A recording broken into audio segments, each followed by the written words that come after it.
All right, folks, welcome back. Joining us right now is Christina Henderson. She's an at-large council member in Washington, D.C. Christina, glad to have you on Roland Martin Unfiltered. So explain to the people exactly why the city council overrode the objections of the mayor. What did they actually pass? Because your critics are saying, oh, my God, y'all going to be letting violent people free roaming the streets of Washington, D.C. Yeah, so thanks for having me, Roland. The bill that we're talking about here is a revised criminal code bill. So the District of Columbia has not taken a comprehensive look of its criminal code since the 1900s.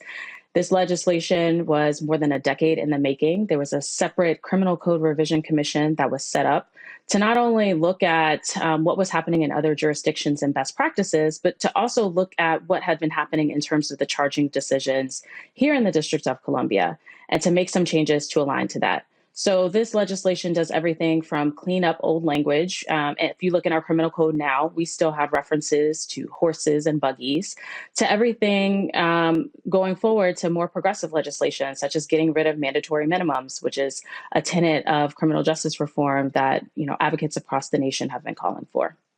So again, you hear all these stories. Oh my God, people who are violent criminals, they are going to be releasing them, and they're making this out to sound as like this is just woke run amok.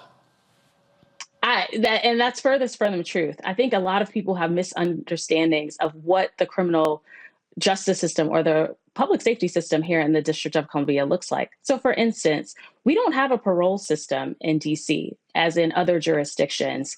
When someone is convicted of a local law here in the District of Columbia, you serve in federal prison. Our crimes here in district for adult crimes, they're prosecuted by the U.S. Attorney's Office and the Department of Justice. We didn't pick that person. The president did, and he was confirmed by the Senate. The judges in our criminal justice system are not judges we picked. They are picked by the president and confirmed by the Senate. So there's a portion of the public safety piece that is not available to us in terms of control. Something that was an element that was included in this bill was something called a second chance look, which was law, which is just the ability for someone after a certain period of time for serving your time, you have an opportunity to petition for early release. Again, it's just the opportunity to petition for early release, which is exactly the same that other inmates and other jurisdictions would have if they go before their parole board. So what is the council saying about Biden's decision to align with Republicans and not veto this bill? Do y'all want to meet with him? Have y'all met with him? Do you plan to do so? We haven't met with him. I would say that it definitely felt like incredible betrayal. The District of Columbia has always been used as a petri dish for conservative ideals. Anytime they want to try out something, they usually use the District of Columbia first. For instance, we are the only place in the nation that has a federally funded school voucher program. That came from congressional Republicans, and that was imposed on the District of Columbia. Our charter school program here in the District of Columbia was something imposed on the district from congressional Republicans. But there has always been an agreement that there is a belief for Democrats, both in the Senate and the House, that they support DC statehood and the right of DC home rule and self-determination. So the announcement by President Biden to align with congressional Republicans and their misinformed talking points about what's happening here in the district and what this law actually does just felt like an incredible betrayal. All right, then. So we'll see what happens. Again, he says that he is not going to veto it. And so we'll see what happens next. We certainly appreciate it. Thank you so very much, Councilmember Henderson. Thank you so much for having me, Roland. Have a good night. All right, let's bring our panel in. Glad to have them here. Michael Imhotep, host of the African History Network show. Also, Matt Manning, civil rights attorney, and Brianna Cartwright, political strategist. All right, Brianna, I'll start with you. Is this politics that Biden is playing by aligning Republicans on this, not wanting to veto it, so therefore they can't call him being soft on crime for the election next year? I do not fully know Biden's strategy. However, there has been a lot of pushback in regards to crime, especially as more and more Republicans speak about California loosening it and allowing for petty thefts and so forth. I don't think that is ever a good strategy for going more on the Republican side, because as we can see over and over and over again, they're not coming to our side. There is no middle ground, and we need to get as much done as we can. It's very unfortunate that their council has decided what they want for the city, and now this is Congress who's deciding in itself. And it goes into the bigger fight of DC needing their own territory as a state and receive, representation without taxation. So it's been a problem in DC for a while, and they're fighting to get emancipated and be able to have their city the way that they want to have their city. And I hope that happens. Matt, should Democrats be pissed off at President Biden and put pressure on him to say, what the hell are you doing? If you believe in self-rule, home governance, believe in it even when you disagree with it. Yes, I think they should. I think that this is a betrayal of the idea of self-governance. I mean, Brianna said it, I think, masterfully. And I think that's really the issue here. The issue is less the prudence of the criminal measures that they're intending to reform and more the question of autonomy versus electability. I mean, I understand that Democrats are concerned about how this will appear as it relates to going into the 2024 election and looking soft on crime, but that's immaterial if there are people there who are duly elected by their constituents who have decided to put forth certain reforms. I mean, you don't get to undo that because you're concerned about how that looks for your electability. So I'm glad that there are progressives calling him out. I think they should be calling him out. And I think Joe Biden is a known quantity in this respect, I think there are a number of people who have long had issues with Joe Biden's opinions and positions on crime, particularly when he was a senator in the 90s. So, this is not a new thing. It doesn't surprise me, but I think the bigger issue is the people of D.C. should have the right to govern themselves, and their duly elected representatives in particular should have the force of law when they decide what's going to govern in the district. This is an example, Michael, where Biden should not get a pass. He should be taking the task for this and be made perfectly clear that this is problematic. And I mean, look, voting for someone doesn't mean that you agree with everything that they do. This is where I would hope Democrats in the House and Senate are going to be very vocal against him on this very point. Yeah, voting for someone doesn't mean that you agree with everything that they do. And comment on your comment from a minute ago, is this political? From my studying of history and politics is always political.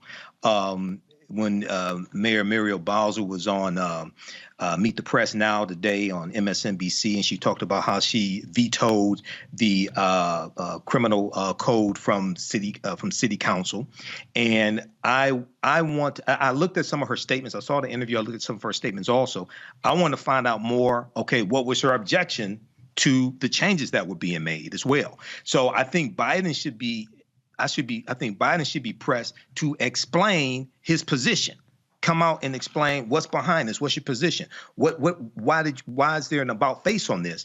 Now, some people suspect, and I read the article from the Washington Post today dealing with this, or actually Washington Post from March 2nd. Some people suspect, so there were 31 Democrats that have aligned with Republicans in vetoing this as well. And these are basically Democrats from moderate districts. Some people are suspecting maybe he's trying to align with moderate Democrats to protect them when it comes to re-election in 2024, what have you. But I think he should be pressed to really explain why you're doing this and why you're changing your position on this as well. Again, I would hope that he offers a much better explanation than the one we've gotten. Brianna, there's no doubt in my mind this is political. Again, you look at what's happening all across the country, where you have Republicans who they believe they can make crime a major issue in 2024, like that happened in 2022. But Democrats can't run away from the issues that we're still facing. One, so many lies being told about cash bail. We've seen them in New York. We've seen them take place in Houston, all these different places where they are assigning blame to all of this. And also, folks want to be in denial about the reality of what drives crime in this country. And I keep saying, as long as you ignore the other issues that drive crime, obviously illiteracy, obviously education, lack of economic opportunities, all of that stuff, is what leads to crime. Unfortunately, folk don't want to deal with that. We simply have a mentality of, yo, just lock everybody up. That's going to solve the problem. Give the cops more money. We'll be good. Absolutely. There's several things in regards to that. First is the economic issue. We don't address the economic issue, which is tied to education. We can see that with student loans, and we can go on and on and on about how they make elitist class in order to make sure that some stay down.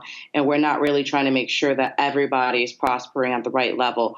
Going back to cash bail, I think the issue also is people not understanding the concept behind it on both sides. To say that because you're poor, you should stay in jail does not make the streets safer. If someone who has the money is able to now say, here's my bail, now I go, it doesn't change anything. And so it's literally just saying because you have the money, you're able to go. And there's more and more laws that are set up that make it more expensive to be poor.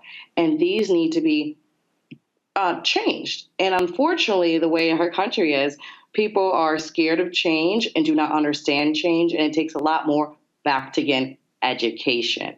And so a lot of it starts at education, which takes a lot of time and money. And so the lazy way is to blame crime, to go straight to not the root of it, but at the tip. And so it's hard for the actual change that we need to, because people don't want to uproot everything and help our nation. All right, folks, back to our Roland Mark Unfiltered video in just one moment. When you talk about blackness and what happens in black culture, we're about covering these things that matter to us, speaking to our issues and concerns. This is a genuine people-powered movement. There's a lot of stuff that we're not getting. You get it, and you spread the word. We wish to plead our own cause. Too long have others spoken for us. We cannot tell our own story if we can't pay for it. This is about covering us. Invest in black-owned media. Your dollars matter. We don't have to keep asking them to cover our stuff. So please support us in what we do, folks. We want to hit 2,000 people, $50 this month, raise $100,000. We're behind 100,000, so we want to hit that. Y'all money makes this possible. Checks and money orders go to P.O. Box 57196, Washington, D.C. 20037-0196. The Cash App is $RM Unfiltered. PayPal is R Martin Unfiltered. Venmo is RM Unfiltered. Zelle is Roland at RolandSMartin.com.